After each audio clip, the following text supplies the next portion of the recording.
was shot straight out of flames. Here again, not forging in vain. I am the only one burning desire to set this motherfucking world on fire. I'm a fucking devil from hell. A devil from hell. Hey, Jeremy. Hey. How are you, bud? Good, you? Doing great, man. Doing great. It's good to see you. Thanks. You too, man. I like that shirt. Thanks, man. Yeah, I know you're a big Kiss fan, man. You might not be doing this if it wasn't for them, huh? Probably not. Yeah. Yeah, man. I know the feeling. Changed my life too. I saw him as a kid, and it was it's why I do what I do, pretty much. One of the reasons, anyway, for sure. For sure. But hey, let me introduce you to everybody. I got founding member and original drummer of Five Finger Death Punch here, Jeremy Spencer. Almost 15 years with Five Finger Death Punch. If I go through all the accolades of best drummer awards and things like that, we'll be here all day. It's just crazy. He is currently known as Devil Daddy in his new band project PsychoSexual, which has recently released the video for the single Devil from Hell, for their upcoming album Unholy Hymns for the Children. Gotta love that. Due May 14th. Jeremy, thanks for being here, man. Hey, thanks for having me on. I appreciate it. Absolutely. It's an honor. Unholy Hymns for the Children. You're not really sacrificing goats and human sacrifices on the weekend or anything, right? Yes. No, wait, it's I always like titles that push the envelope, and I thought that was a pretty solid one. Even back in the days of Death Punch, we always tried to push the envelope with album titles and stuff like that. So yeah, I think this will stir the pot a little. For sure. And the getup will, for sure. Yeah. That is something else, man. You got a great look going on there. It's a kind of a cross between Ghost and Marilyn Manson, a little Alice Cooper thrown in. That devil is that's something else. It's got to be uncomfortable. Definitely not comfortable. Yeah, for sure. It took a long time to figure out how to get that down to apply it. Like the first time when we didn't know what we were doing, it was like 6 hours, and I was like, I can't do this. And so we figured a way to cut corners, and now we got it down to a little over an hour. Wow. And it's impressive. It is. I urge people to see that video for Devil from Hell. Crazy. It's just so cool. Let's start off. How you feeling physically? I know you had back surgery or two. It's much of the reason that you're not behind that double bass kid, killing it every night and killing yourself every night. How you feeling now? I feel great. It took a long time to get it all kind of worked out. After the surgery, it was a big setback because your body's just like flipping out when you replace discs and get fusion. Everything around the injury starts to overcompensate for it, and then you get other pains and you have to deal with that. And it took a while, but I'm feeling great now. I don't know that I want to sit down and play 90 minutes of double bass like you said, but I could probably do it. I just don't want to. Yeah. Well, and you could probably do it maybe every other night. Every night. The most fit guy in the world is going to feel that. I mean, it's not even music to play. We weren't doing that. I mean, we probably had 4 or 5 shows a week, but still, that's at our age and my body being as broken down as it was enough. So I knew it was time to stop. There was no doubt at all. So I made the choice, and I'm happy. It's all good. I was going to say, you're happy with that choice still. Oh yeah. I mean, that's you great. do anything that long, you get your fill of it. I mean, that's a lot of years and a lot of crazy emotions and great experiences and super highs, super lows, all of it. But it was quite the ride, and I'm grateful I got to do it. But now it's the new chapter. Yeah, yeah, and it's exciting, man. It's really exciting. Uh, and tell me, what's the writing process on psychosexual? Are you writing everything? Do you have any help from band members or anything like that? I write all the lyrics and melodies. All the vocals are mine. And my partner Sean McGee, the co-producer, he writes the music. So Okay. it's he and I. It's like a 50-50 deal there. Okay. Co-write. How'd you hook up with Sean? I've known Sean for years. He used to do some editing work and stuff on the Five Finger record. So I met him years ago when he was doing some of that stuff. So I've just been friends with him for several years. Okay. Okay. And I hear it and I don't hear, it's heavy, of course. Um, but I don't hear five finger. Um, how would you describe it? How would you describe the sound of psychosexual? Well, it's pretty eclectic. I mean, I don't want to do 10 or 11 Devil from Hells and put them on one record. I like to have some, I want you to experience different emotions. Like there's some heavy goth, there's some pop elements, there's some even heavier elements in Devil from Hell. So it's kind of all over the map, but certainly heaviness is there. You can hear that in the track. Hmm. I think it's a good introductory piece for the band, and it's a good kind of opener, stomper, high energy piece. But the whole record's not like that, and I never want to make a record that sounds the same. It's boring to me, and to me, it also is boring to the listener unless you're listening to AC/DC, who's made the same record for 40 or 50 years, and it rules every time. But Yeah, it's not something I want to do. I don't know how they do it, but Yeah. it is the same record, and I would never fault it. I love each and every one of them. Yeah, Uh, you know what you're gonna get. It's like, yeah, all right, new AC/DC. It's gonna be consistent. no doubt about that. What's the most surprising thing we'll get from it? Do we hear you do a ballad?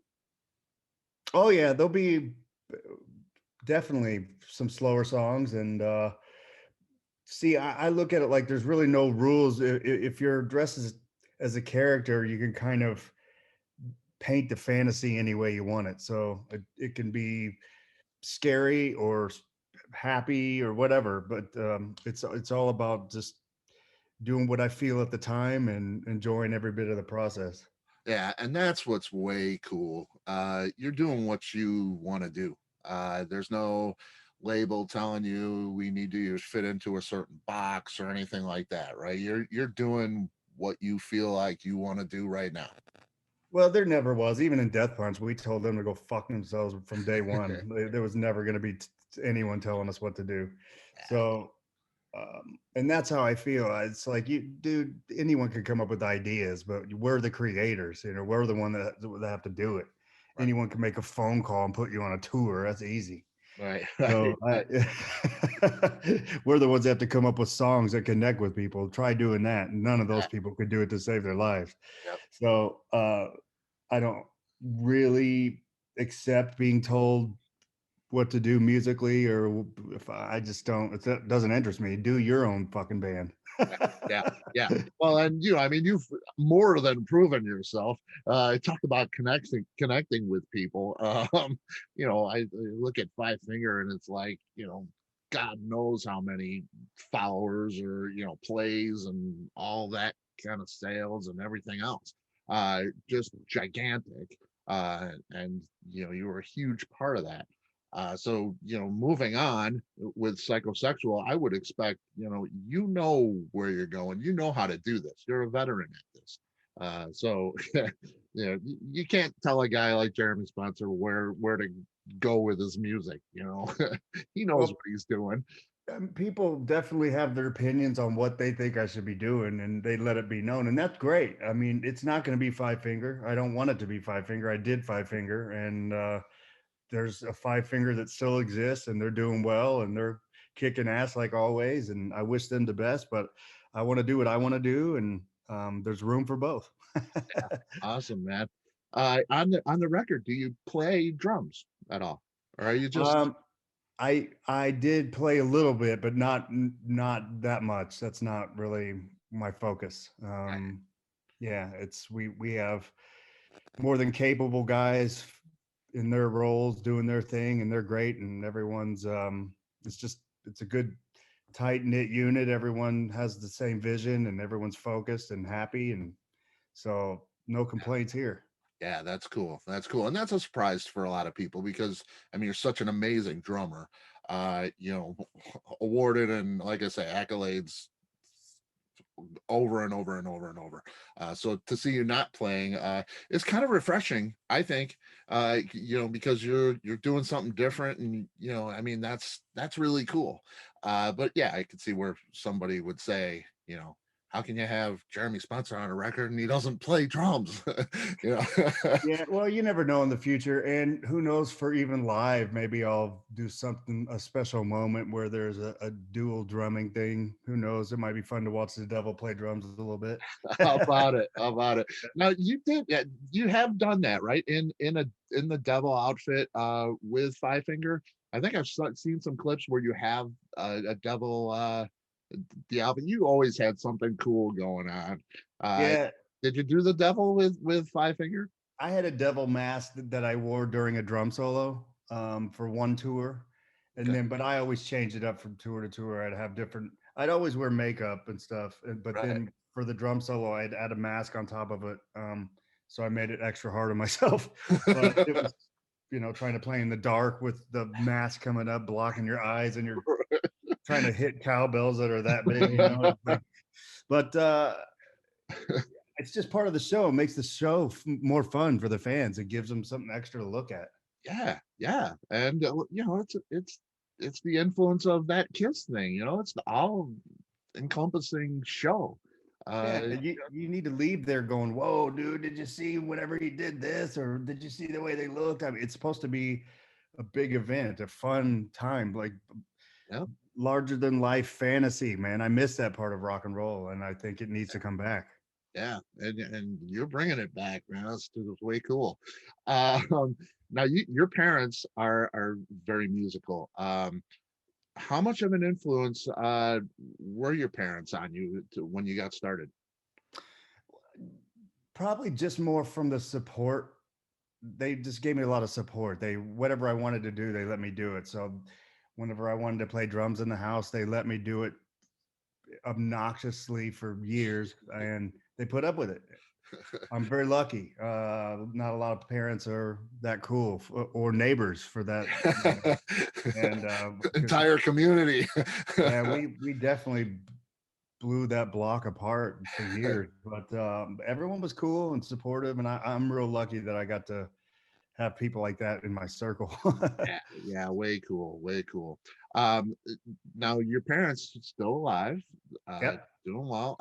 Indiana, yeah, I'm right outside of Chicago, so very close to me. Uh, um, have they seen what you're doing now? Do you run things past them? Oh yeah, they've seen. I share everything with them, and they think it's cool. They've seen the beginning stages up till now, and they think now is the best it's been. And I agree. That's why Devil from Hell is kind of the main push and the main Mhm. focus. Even though we had some other music that was temporarily out for a minute, but it was just like this seemed like the right introductory piece. So I was like, it's my label. There's no rules. We're new. Let's start over and do it right with the right team behind it and see where it goes. I can't not be in the game. I have to do it right, you know? Right. Hey, amen to that, man. Now, let me get this straight. You have a lot of material written. You got one record coming out, but you have how many records waiting? We're on record 6. Oh man, yeah. So and we're halfway done with 6. It's so we're road mapped out for the next few years, but Wow.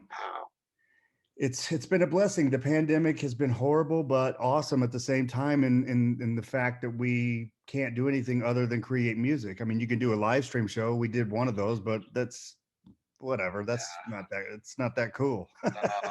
It's different without the crowd there. It's a different energy for sure. Yeah, yeah, and we love to create music. It's not a job. You go there and you have fun, and what comes out comes out. They're just snapshots in time. It's going to be different from idea to idea, and that's the exciting part because you don't know where it's going. I mean, you can kind of have a game plan, like I kind of want to do something in this vibe, but then whatever comes out just comes out, and I always look forward to that. Yeah, yeah, no doubt, no doubt. That spontaneity is pretty awesome. Um, in 2014, you published your autobiography, Death Punched, Mhm. Surviving Five Finger Death Punches Metal Mayhem. Um, you have another book half written, I understand. Yeah, it's I shelved it. I didn't want to complete it and then have to go promote it right now. For starters, I had just kind of left the band and I didn't want to just stay on talking about that whole experience right now. There were other things I wanted to do, but it is half written in case I ever want to revisit and put out a book, which I might not, but I did just re-release the Death Punched book in audio form where I narrate the whole thing. Oh, you did the narration. I love Mm, that. I love yeah.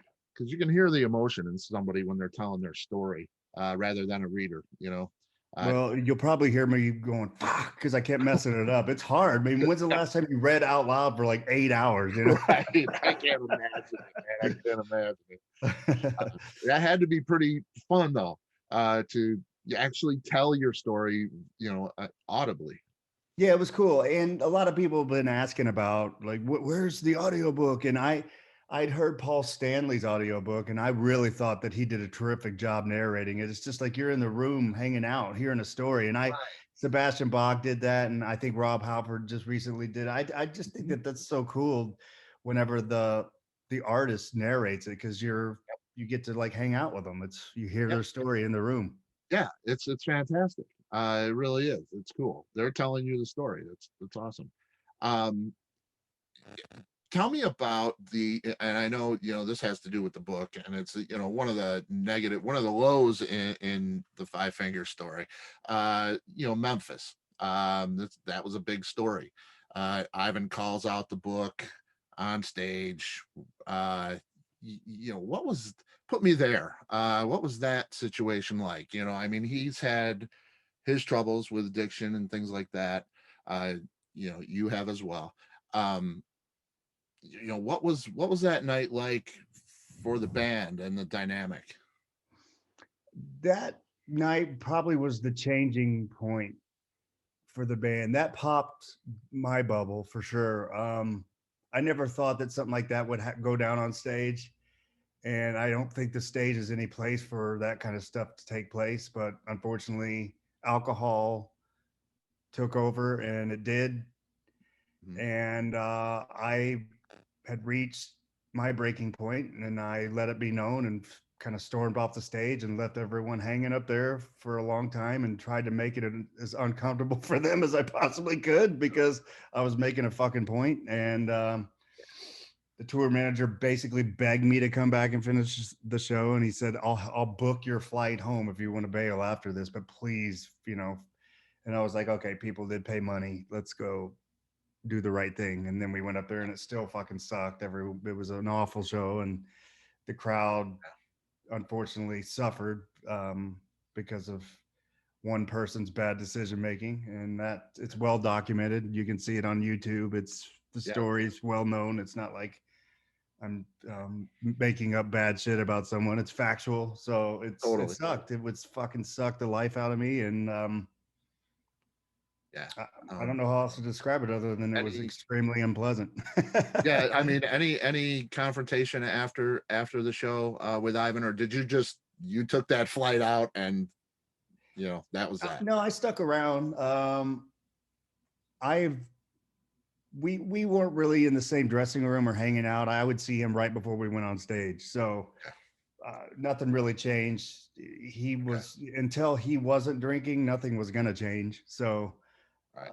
you can't reason with somebody that's not themselves. So Yeah. there was no point. It's like Yeah. it happened.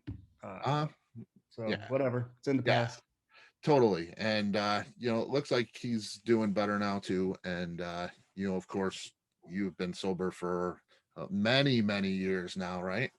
Yeah, like nine years maybe. Yeah, yeah. Congratulations on that too. It's great to see. Because as fans and stuff, we want a great experience. We want, your family to us as fans. And we want you to be happy and doing well and healthy and everything else. So another great moment for you guys, your experience in Iraq. That you guys always, I love what you do with the veterans and stuff like that, and the videos were always just so good, so well done. You watch a five finger video and you cry, you know what I mean? And that's it's powerful. um tell me about the experience in Iraq and how it changed you, maybe as a musician or a person, the things you see. Well, it definitely gave me a new appreciation for what the veterans do. I didn't really know. You have no idea what they really do, but you go over there and see that, and it's like, wow, man, you guys, it's incredible the sacrifice they make. The conditions they're in, it's not pleasant at all. It's brutal, and so I grew. I My appreciation grew big time once I got in it firsthand and could see what was happening. And so we're real fortunate that we have a lot of great men and women that go do that, because we wouldn't be able to do pretty much anything that we want that we normally do without that. Yeah, So, yeah, but that experience was cool, man. Like, we stayed in one of Saddam's palaces, yeah. and so I'm sitting at the dining room table eating Cocoa Puffs in Saddam's palace, and there's gold toilets in every bathroom. It was really cool. And Wow. the the men and women were so excited to see us, because they just don't get that very often. So, and we were a band that they really liked and listened to when they do their missions and stuff like that. So you should have seen some of those pits, man. These dudes have their guns on the belt, and I'm going, "Hey, man, you got that safety on, right?" But it was it was really cool. And everyone was really nice, and the energy was insane. I'll never forget it. It was some of the coolest touring we ever did. It was hard getting there and stuff, but like, it was it's something you'll never forget. I bet. I bet. Just hearing about it, I don't, I can't get the vision out of my head. Just, you telling me about it. It's, wow, it had to be an incredible experience. Um, you have to have road stories from things, those kinds of experiences, and the ups and downs of touring constantly. Uh, what's the outrageous road story that you remember from all those years? There was one. I was drinking then, and I was making out with a lovely female down the road from the tour bus near an underpass somewhere. And the cops pulled up and caught us, but they knew who we were. I explained everything. And about that time, our tour manager was walking up too. So we were all talking to the cop, and we said, what would be really funny is if you came back to the tour bus and raided the tour bus and pretended to bust in and freak everyone out. And they're like, okay, we'll do it. So we went back there, and you should have seen everyone scrambling, throwing all their shit, illegal stuff out the windows. They were so pissed. You guys are fucking assholes, man. That's not cool. You owe me this and this. And then after, they're out in the field with flashlights trying to find the shit that they threw out. So that was a fun moment. That was a really not cool thing to do, but I wish we would have filmed it, because that could have been video gold. Hell yeah. I love it. It's great. Do you remember where that was? Oklahoma. Oklahoma. Yeah. Awesome. Hey, kudos to the Oklahoma Police Department, man. It's That's way always cool. cool, crazy shit that happened in Oklahoma, man. It was always a cool place for us to play. That was Kane's Ballroom in Oklahoma that How do you night. remember that, man? Now you say you were drinking too. I can't remember where I went yesterday, man. And I Well, that kind of event that sticks in your mind just because of what went down. It was pretty, that was crazy. But there's a lot of stuff I don't remember, of course. But I do remember a lot of things as well. That was just one of those really standout moments. It's way cool. Way cool. Tell me what's happening with Kyle Kalbasa. Uh, That's funny that well, I originally started this thing called Lady Killer TV, and it was supposed to be a TV series, but I kind of switched course halfway through and turned them all into feature length movies. So I have three of them coming out, three full length movies this they're year. they're done in the And can. they're in the can. Actually, let me take that back. Audio will be done in 2 days on the third film, the third and final film. We're just finishing up the mix. Um, Awesome. they're fun. They turned out really cool. I mean, they're edited. They're like R-rated movies, dude. There's nothing bad. It's like Right. the makeout scenes are a little long, and you see boobs probably longer than you would if you were watching Friday the 13th, the final chapter. But it's not porno. I don't know where that shit came from. I mean, I did use female adult performers, but because their attitudes more open and crazier to do makeout scenes and stuff on screen, you know, True. and they wanted to do acting, which wasn't their normal thing. Where I mean, I'm like, hey, you get to kill people, and they're like, sign me up. They're all into it, right? So the gore's really fun. The dialogue's really fun. I mean, it's like cheesy B movies from the '80s. It's the kind of movie Friday the 13th should have been whenever I was 13 years old. Right, right. Yeah. More boobs. Yeah, I think people will really get a kick out of it. It's a lot of fun. I mean, it's not porn. Yeah. It's pushing the envelope. It's I mean, it is raunchy somewhat, but there's no you don't see like penetration or anything. I mean, it's Right. really edited, chopped. Right, So right. Yeah, yeah. that's cool. Now, are they parodies of movies we know? Yeah, I took like classic horror films and classic horror scenes and did parodies of those, but then put a twist on it.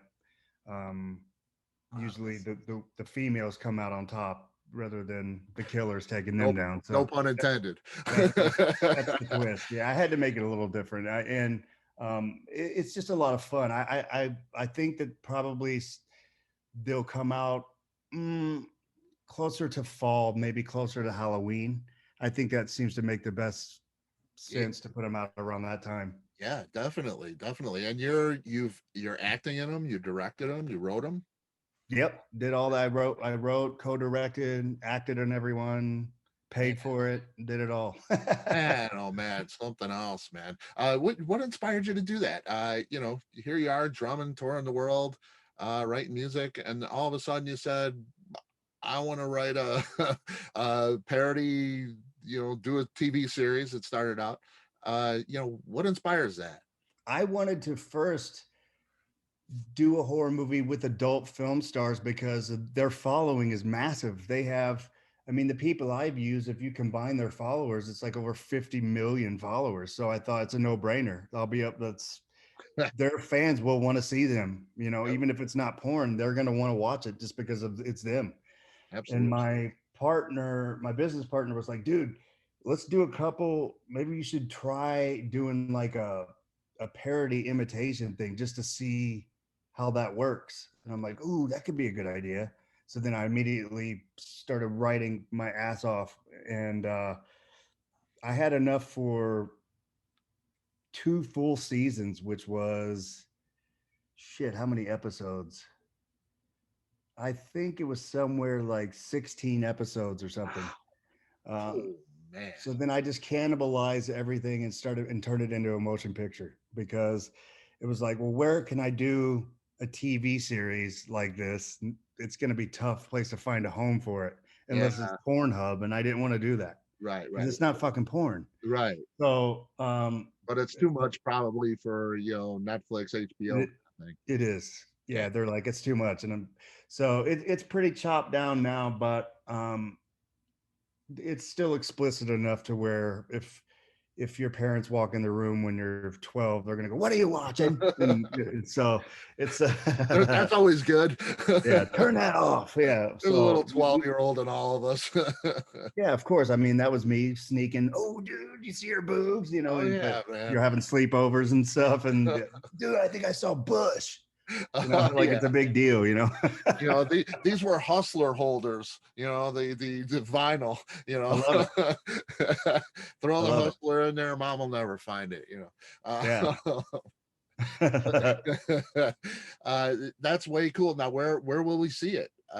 Did you find a home for it? I'm gonna do it I'm gonna do my own streaming platform and do it myself because the more research I've done with distribution, they take so much of the money. I pay for all of it. Why the hell should that? Why should they get it? Uh, I have access to the girls to promote all of it. So why not just direct it to my site rather than somebody else's? yeah, It yeah. makes no sense to give away like the offers I was getting from Showtime. They're like, "Oh, we love it. We'll give you 15 grand for the movie." And I'm like, "Oh, I bet you will. How about go fuck yourself?" Right, right. No doubt. I Yeah. mean, you did the whole thing yourself, and you Yeah. didn't. Oh my God, you wouldn't even be breaking even. I'm sure. That's crazy. I mean, I shot 3 movies for a great price, but it is pricey. Yeah. However, I did just complete a mainstream horror film, which I'm going to shoot next spring. Once the COVID bullshit laws to travel are lifted, then I'm planning on shooting it in Canada next spring, and I'm really excited about that one because it stands a chance for release everywhere. You know, it's just Nice. Now it's that pretty brutal. It's fucked up, but it's going to be fun. that's cool. Now that will that be like it was not one of the parody like later Lady Killer TV stuff. Completely original, nothing to do with that. Yeah. Wow. Wow. Pretty awesome. You got a tentative title or anything like that? Can you tell us any more? I don't want to share the title yet, but I Okay. can't believe it wasn't taken, and I'm glad I have it. Yeah. It's trademarked, and Awesome. when the time's right, I'll announce that. But since we haven't even begun the shooting Right. portion Right. of it, there's no point to really get that far. But Absolutely. and I'll let you know about Lady Killer TV when that's coming out as soon Yeah. as I can. Yeah. For sure, man. Uh, I got one more for you. Taking this show on the road. I'm looking at this video. I'm looking at that costume, and not only you but the band. Very ghost-like. I mean, they have masks and makeup and costumes. It's a big production. Is it something that you can even take on the road, and do you want to? Oh, absolutely. Yeah, we're gonna tour as soon as we can. We're gonna do some one-off shows first, probably in the late fall or mid fall this year. I'll announce all that when it's ready. I don't know if a proper tour is gonna happen this year, but if not, certainly the first part of next year. Um, there's so many tours that are already booked, and Really? we're a new band, so just to be thrown on, it wasn't. It's just not quite right yet. So we Mhm. need to get more established and get the record out. And then I think the beginning of next year will be perfect to take it everywhere. Any place they'll have us, we'll play there because we have to get out there and earn our stripes like any new band. And that's just how it goes. And that's pretty cool in one sense for you, and it's kind of it's a jump back. You're starting over. How's I mean, you've played in front of hundreds of thousands of people. Now you're gonna play in front of 1,000, uh Even less for in or some even cases. I mean, less. I when mean, Death Punch started, we played for 30 people sometimes. And uh, I don't. It's fun, man. It doesn't matter. I once you get on that stage, it's just you do what you do, and it's fun no matter who's there. So I can't wait to be in nasty shithole clubs again. That's gonna be fun. it's I'll great. probably after 6 months of that go, okay, can we get on a fucking tour, please? But I love hearing that, man. I mean, because that shows such great integrity on your part, and passion for the game, man. It's way cool. And as a fan, I love seeing great bands in small clubs. I mean, it's super, man. dude, I saw Ghost at the Roxy, and I was 3 feet from Tobias at eye level. Yeah, That on their first record, I was like, "Fuck, this is the coolest." I wouldn't. I don't want to see him in a big place. I want to see him there. Like right, if I've seen him in big places. We've done festivals and shit, but it right. was like I always try to get Ghost to tour with Death Punch. I was the guys. I'm telling you, this fucking band's gonna blow up. Let's get this band. Never fucking happened. Oh man, yeah, I love Ghost, man, and yeah, and there's nothing like that experience, man. And being right in front. in that small club, and it used to be smoke filled, not so much anymore. But it's just that energy in that small club is just the brutality of it is just great, man. I I love just it. saw Ingve Malmsteen here in Vegas. He did a live stream and Okay. but he allowed a minimal crowd in and they set us all at tables, all socially distanced, however many feet apart. But it was amazing because I'm sitting at a table with nobody's phone, nobody knocking into me, and I get to see the greatest guitar god of life. Yep. I love Ingve, and I was like, "Fuck! If shows are gonna be like this, I'm gonna start going to shows again because I Oh don't like yeah. getting knocked around. I'm almost 50, I like to Right. fucking watch the show, but I hear for that. the artists, they're like, it's weird. It was weird for me when we did the live stream because Right. there's like 4 crew dudes in there. Right. Yeah, I've watched a few live streams, and it's like, they got this big crescendo at the end, and it bang, and then it's like, you know, Yeah, nothing. fucking crowd goes mild. It's like it really was great, and the crowd would be going nuts if they were there. Uh, Yeah. but yeah, I can't wait to get in front of you and make a lot of noise and go crazy. And it's going to be so cool. I hope it happens. Uh, Man, you coming to Chicago? I'm gonna any place that'll have us, yes, but yeah, Chicago for sure. I mean, it's places like that. That's a no-brainer. I mean, for sure. And I think that if you look in places that are listening to Psychosexual, Chicago's one of the leaders. Like, there's a lot of people there that are into the band, so that's Yep, good. yep, I noticed that. Yeah, it's way cool. It's way cool. Yeah, and if you come home, I'll travel there too. I got no problem traveling to see you, man. I'm looking really looking forward to it, man. What part of Chicago do you live, or where? I'm in Naperville, about 30 miles west of Chicago. My mom lives in Berwyn. I don't know if you know where Oh that is. my God, no way. Yeah, My wife is in Berwyn right now. yeah, Her parents live there. Wow, way cool. Yeah, 9.5 years I spent there. nice. It's a nice place. Yeah, yeah, yeah. And we just moved a little further west, but yeah, we're about half hour from there. So yeah, Killer. way cool. Way cool. Yeah, come visit, man. I'd love to see you. Yeah, dude. I hope that it just happens sooner than later. We're chomping at the bit like every other band to get back out Yeah, there. yeah, it's cool. It's cool. Yeah, and I mean, for you with this, it's got to be exciting. Even even if it is uncomfortable, it's It's got to be show business, man. exciting. Way cool. Hey, Jeremy, man, thanks for your time. Appreciate it. Yeah, let's talk again, man. And For sure. yeah, whatever you got, I'm happy to promote it and get the word out, man. Thanks a lot. I appreciate it, man. Absolutely, absolutely. Can't wait to see you, man. I hope Right on, everything dude. Thank goes you. well. Thank you. All right, take care, bud. You too. See ya. Bye. Bye.